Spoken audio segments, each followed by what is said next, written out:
Hello guys, welcome back to your channel. I am your reasoning mentor. I hope आप सभी लोग अच्छे होंगे एंड अच्छे से अपकमिंग प्री एंड मेंस के लिए प्रिपेयर कर रहे होंगे। ठीक है, तो आज एनआईएस एलओ का प्री का एग्जाम है। आई थिंक जहां तक डेटा मिला है, एक 1:30 बजे वाली एंड एक 4 बजे वाली दो शिफ्ट है। ठीक है, तो मेरा जो एग्जाम है वो फोर्थ वाली शिफ्ट में है। ठीक है, और मेरे दोनों भी सेंटर बहुत दूर दूर है, अराउंड 200 किलोमीटर के आसपास है। तो मुझे पहले एक सेंटर पहले जाना पड़ेगा। ठीक है, एनआईएस एलओ प्री के लिए, और वहीं से डायरेक्ट निकलना पड़ेगा दूसरे सेंटर के लिए। तो क्योंकि आरआरबी पीओ जो है वो कल सुबह 7:30 बजे ही है। ठीक है, तो मुझे रात में ट्रैवलिंग करना पड़ेगा। ठीक है, जैसे ही मेरा 6 साढ़े 6 बजे एग्जाम होता है तो मैं 11 11 साढ़े 11 बजे पहुंचूंगा। ठीक है, दूसरे सिटी में। ठीक है, तो मेरा आरआरबी पीओ का एग्जाम कल सुबह है। तो एनआईएसएलएओ का प्री का जो एनालिसिस है, ठीक है, जो सेल्फ गिव एनालिसिस, तो वो मैं एक तो मंडे को डालूंगा, या फिर मैं आपको आने के बाद आरआरबी पीयू का और एनआईसीएलओ का एग्जैक्ट दे दूंगा, या फिर कल एक शॉर्ट वीडियो बना के डाल दूंगा। ठीक है, जैसे पॉसिबल होता है वैसे मैं डाल दूंगा। ठीक है, तो अभी लास्ट मिनट स्ट्रेटेजी की बात करेंगे। तो इसके लिए मैंने एक जो लास्ट ईयर जो एनआईसीएलओ का मीन्स जो दिया था, मेरा एक कलीग ही है। ठीक है, not a colleague but friend का फ्रेंड है। तो उससे मैंने थोड़ा एक जानने के लिए बात की थी उससे कि कैसे क्या एग्जाम रहते हैं, लेवल ऑफ डिफिकल्टी, और आपके जो कुछ डाउट्स थे। ठीक है, तो उसको भी इस वीडियो में हम क्लियर करेंगे। ठीक है, और मेरा भी पहला पहला एग्जाम है, तो मैंने उसके साथ कल रात को बात की थी। ठीक है, तो आज मुझे सुबह भी वीडियो बनाना पड़ा। ठीक है, तो चलिए स्टार्ट करते हैं। ठीक है, तो आपका कौन सी शिफ्ट में एग्जाम है मुझे थोड़ा बता दीजिए, मुझे एक रफ आइडिया आ जाएगा कि कौन सी शिफ्ट कैसी है। तो अगर 1:30 वाली शिफ्ट है तो वो भी आप मुझे कमेंट्स में बताइए कि कैसे कैसा है, कब है आपका पेपर। तो ठीक है, तो अभी हम बात करेंगे लेवल ऑफ एग्जाम की। ठीक है, तो ये मैंने कुछ इंपॉर्टेंट पॉइंट्स है जो निकाले थे। ठीक है, तो उसको ध्यान में रखते हुए देख। ठीक है, सबसे पहले हमें लेके क्या क्या जाना है, तो फोटोज, 3 फोटोज लेके एक फोटो स्टिक करके लेके जाना है, और 2 फोटो साथ में लेके जाना है। ठीक है, बैकअप के लिए 2 3 लेके जाना कभी भी। ठीक है, then ID card, then ID का जेरोक्स। ठीक है, और पेन पेंसिल और आपका एडमिट कार्ड तो एज इट इज रहता ही है। ठीक है, ठीक है, ये थोड़ी कुछ चीजें है वो आपको लेके जाना है। ठीक है, एक बार देख लेना जाने से पहले। ठीक है, लेवल ऑफ एग्जाम कैसा रहता है sir? Level of exam IBPS PO से हल्का सा नीचे, और आईबीपीएस क्लर्क से, या फिर एस आईबीपीएस या फिर एसबीआई क्लर्क से ऊपर रहता है।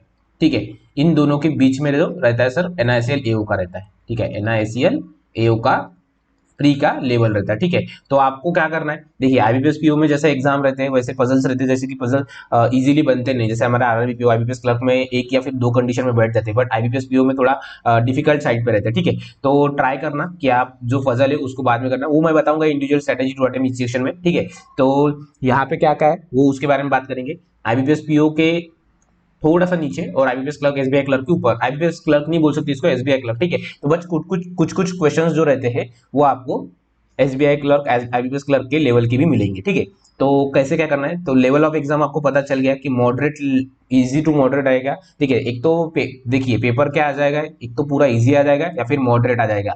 ठीक है, तो आपको उस हिसाब से आपको करना है। अगर मॉडरेट आता है तो आपके अटेम्प्ट होगी कम, अगर इजी आता है तो आपके अटेम्प्ट होगी ज्यादा, और उस हिसाब से इसका कट ऑफ भी डिसाइड होगा। ठीक है, तो बहुत सारे बच्चे भरते हैं, सभी लोग मतलब मोस्टली जो बैंक्स में वर्किंग है। ठीक है, जैसे SBI, SBI clerk, SBI IBPS clerk. ठीक है, देन आरआरबी आरआरबी क्लर्क वाले, या फिर दूसरे कौन से कोऑपरेटिव बैंक में है, वो सभी लोग इसमें इसका फॉर्म भरते हैं। ठीक है, तो इसमें थोड़ा कट ऑफ ज्यादा रहेगा, और आपको एक प्लस पॉइंट भी है कि उनसे आप अगर प्रिपरेशन कर रहे हो तो उनकी प्रिपरेशन छूट गई तो आपको एक एक्स्ट्रा एज मिलता है कि आपकी कंटिन्यूस प्रिपरेशन है। ठीक है, क्योंकि आपने अब तक 3 प्रीलिम्स दे चुके हैं। ठीक है, तो ठीक है, तो देखिए लेवल ऑफ एग्जाम क्या हो जाएगा, आईबीपीएस पीओ एसबीआई क्लर्क और आईबीपीएस क्लर्क के बीच का। ठीक है, इन दोनों के बीच का हो जाएगा। ठीक है, ऑर्डर ऑफ अटेम्प्ट। ठीक है, तो ऑर्डर ऑफ अटेम्प्ट सर क्यों, इसमें इसके बारे में क्या है सर? नॉर्मल तो हमारा आता है नहीं, ऐसा नहीं आता। हमारा पहले क्या आता था, इंग्लिश, क्वांट, रीजनिंग।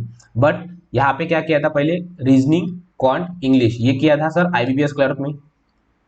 ठीक है, ये हो गया था आईबीपीएस क्लर्क में। ये बाकी इसमें था, लास्ट ईयर तक था। ठीक है, लास्ट ईयर तक था ऐसा सर एग्जाम। ठीक है, आईबीपीएस क्लर्क में इस बार हमें रीजनिंग पहले देखने को मिला, देन क्वांट देखने को मिला, देन इंग्लिश देखने को मिला। ठीक है सर, अभी मॉक में सर कैसा होता है ना, पहले इंग्लिश आ रहा है सर, देन रीजनिंग आ रहा है सर, देन क्वांट आया सर। ठीक है, एनआईसीएल के जो मॉक्स है उसमें सर ऐसा आ रहा है। ठीक है, तो ये ट्राई कीजिए कि जो आपको इंस्ट्रक्शन दिए, ठीक है, यहाँ पे मैं लिख रहा हूँ इंस्ट्रक्शन दिए, जो एग्जाम के पहले 10 मिनट में इंस्ट्रक्शन आते हैं ना कि कौन से ऑर्डर ऑफ सेक्शन हुआ कब आता है, तो उसको एक बार देख लीजिए। ठीक है, हालांकि किसी को भी पता नहीं है कि कौन सा सेक्शन पहले आएगा, कौन सा सेक्शन बाद में आएगा। ठीक है, तो आपको वहीं पे आपका जो सेक्शन है वो आपको देख लेना है, और उसके अकॉर्डिंग रेडी रहना है, ठीक है। देन स्ट्रेस हैंडलिंग, ठीक है, इसमें कैसा होता है ना सर, अब तक हमने IBPS clerk, RRB PO, RRB clerk level के पजल सॉल्व किए सर, ठीक है। तो आईबीपीएस पीओ जैसे हम एग्जैक्ट हमारा पहला ही एनएससी पी है, कुछ कुछ लोगों का, कुछ कुछ लोगों ने लास्ट ईयर भी दिया होगा, ठीक है। तो या फिर कुछ कुछ लोगों का आईबीपीएस पीओ अगर उन्होंने दिया है तो उनको पता है कि थोड़ा लेवल अप होता है, तो ठीक है, तभी पजल्स थोड़ा बढ़ेंगे, देन डीआई थोड़ा बढ़ेंगे सर, थोड़ी आरसी आरसी का भी जो टॉपिक रहेगा सर वो इजी वाला नहीं रहेगा, तो ये जो थोड़े टॉपिक्स है ये थोड़े हार्डर साइड पे आ जाएंगे। तो इसको आपको क्या करना है, इसको एक तो पजल को आपको लास्ट में सॉल्व करना है, और एकदम भी लॉस में नहीं कि आप उसको सॉल्व करते जाओ और आपका पजल सॉल्व हो जाए एंड उसके बाद आपको जो ऑप्शन टिक करने को टाइम ना मिले, ठीक है। तो लास्ट के लिए एक से दो पजल्स मत रखना, ठीक है, पहले थोड़ा मिसलिनियस सॉल्व करना, वो मैं बताऊंगा ही वैसे, ठीक है। तो स्ट्रेस हैंडलिंग में आपको टेंशन नहीं लेना ज्यादा, ठीक है, जैसा पेपर आता है उस हिसाब से रिएक्ट करके आपको पेपर सॉल्व करना है, ठीक है। अगर आपको पता है कि आप यहाँ पे स्टक हो गए, ठीक है, जैसे आपको पता चलता है कि आप यहाँ पे स्टक हो गए तो आपको वहां से वो क्वेश्चन छोड़ देना है, ठीक है, और 1 मिनट के अंदर ट्राई करना है, 1 मिनट से कम में आपको एक क्वेश्चन सॉल्व करने की ट्राई करना है, ठीक है। कुछ कुछ क्वेश्चन इससे भी कम में हो जाएंगे 30 सेकंड्स में, ठीक है। उसके साथ साथ इंग्लिश में आरसी वगैरह थोड़ा बाद में करना, ठीक है। तभी इसमें बात करेंगे हम इंग्लिश क्वांट रीजनिंग के बारे में, ठीक है। इंग्लिश में बात करते हैं, इंग्लिश में पहले मिसलिनियस जो क्वेश्चंस रहते हैं, ठीक है, जैसे एरर डिटेक्शन, फ्रेजेस, ठीक है, देन क्लोज टेस्ट, ठीक है, इसको पहले सॉल्व कर लेना, या फिर रिप्लेसमेंट वाले वर्ड्स वगैरह, ठीक है। देन जो मेन टॉपिक्स रहते हैं, ठीक है, मिसलिनियस और मेन, इसमें दोनों में डिवाइड करूंगा, आरसी, पैराजम्बल एंड, हाँ, आरसी और पैराजम्बल, ठीक है, ये दोनों ही दो लोग, इसको दोनों को लास्ट में करना, ठीक है, बट ऐसे ही लास्ट में मत करना कि आपका कुछ छूट जाए, ठीक है, बट एक बार देख लेना, ओवर थ्रू कर लेना, ठीक है। देन क्वांट में सर, क्वांट में जो है नंबर सीरीज, देन आपके क्वाड्रेटिक इक्वेशन, देन सिंप्लीफिकेशन या फिर अप्रोक्सीमेशन, ठीक है। इन तीनों में से आपको कोई कोई भी दो देखने को मिलेंगे, या हो सकता है तीनों भी देखने को मिले, ठीक है। तो इसको पहले आप इजीली सॉल्व करें। नंबर सीरीज में जैसे इस बार का पैटर्न सेट हो रहा है कि एक या दो सीरीज वो लोग एक इसमें थोड़ा कम डालते हैं, ठीक है, हार्ड वाले डालते हैं, मॉडरेट वाले डालते हैं, तो उसको आपको एक बार देख लेना है, ठीक है। सिंप्लीफिकेशन में थोड़े लेंदी सिंप्लीफिकेशन डाल रहे हैं, ठीक है, हर शिफ्ट का इस बार का पेपर है, तो एनआईसीएल ओबी का भी मे भी हो सकता है कि थोड़ा लेंदी साइड पर डाल सकते हो, ठीक है, तो उसके लिए आप प्रिपेयर लीजिए, ठीक है। देन अरिथमेटिक एंड डीआई, ठीक है, अरिथमेटिक पे जाने से पहले थोड़ा एक बार डीआई को देख लेना कि डीआई अगर आप डिकोड करते हो जल्दी से तो आप इसको जल्दी से सॉल्व करके निकल जाओगे, ठीक है, या फिर अरिथमेटिक पे आप स्विच कर सकते हो। रीजनिंग में बात करूंगा, रीजनिंग में पहले मिसलिनियस करो। मिसलिनियस में कौन से सर हमारा है, सर इनइक्वालिटीज, सर सिलॉक्स, सर ब्लड रिलेशन, अगर आप कंफर्टेबल हो, बहुत अच्छी से प्रैक्टिस की होगी तो, ठीक है, नहीं तो क्योंकि blood relation last year last दोनों इसमें भी थोड़ा ट्रिकी वन पूछा था, ठीक है।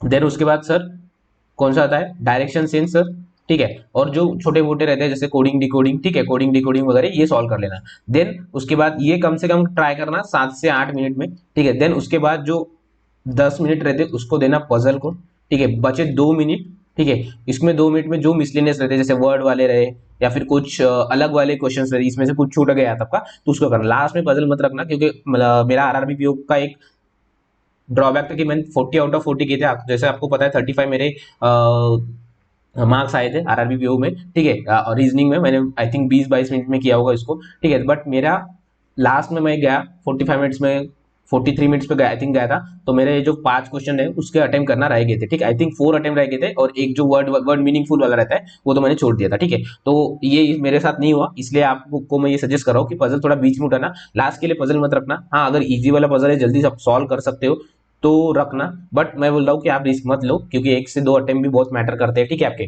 तो लास्ट में तो थोड़े मिसलिनियस जो इजी इजी वाले रहते हैं वो आप रख सकते हो, ठीक है। तो ये करना, ठीक है, ये स्ट्रैटेजी है पेपर की।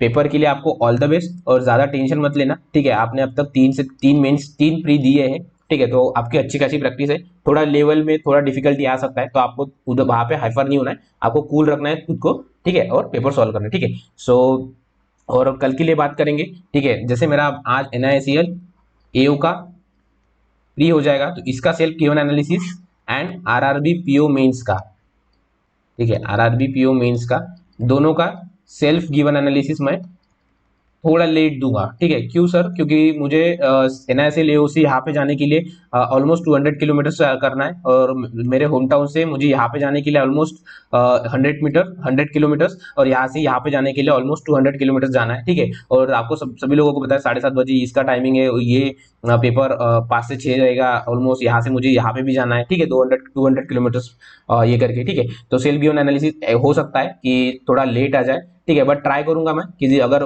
पॉसिबल होता है, ठीक है, तो मैं आपको वहां पे वीडियो बना के डाल दूंगा, ठीक है। अगर नहीं होता है तो थोड़ा एडजस्ट कर लेना, ठीक है। बट ये एनआईसी प्री और आरआरबी मेंस का दोनों का सेल्फ गिवन एनालिसिस और आपको देखने को मिल जाएगा। और अगर आपने अब तक IBPS clerk mains RRB mains का सेल्फ गिवन एनालिसिस नहीं देखा कि मैं कैसे कैसे देता हूँ सेल्फ गिवन एनालिसिस, तो वीडियो चैनल पे दिया है, ठीक है, एक बार जाके देख लेना, ठीक है। तो यही था। Thank you, all the best and keep grinding and अच्छे से सॉल्व करना एनएसएल का पेपर, ठीक है। ज्यादा हाइपर मत होना, ठीक है। All the best for NSL 2023, ठीक है।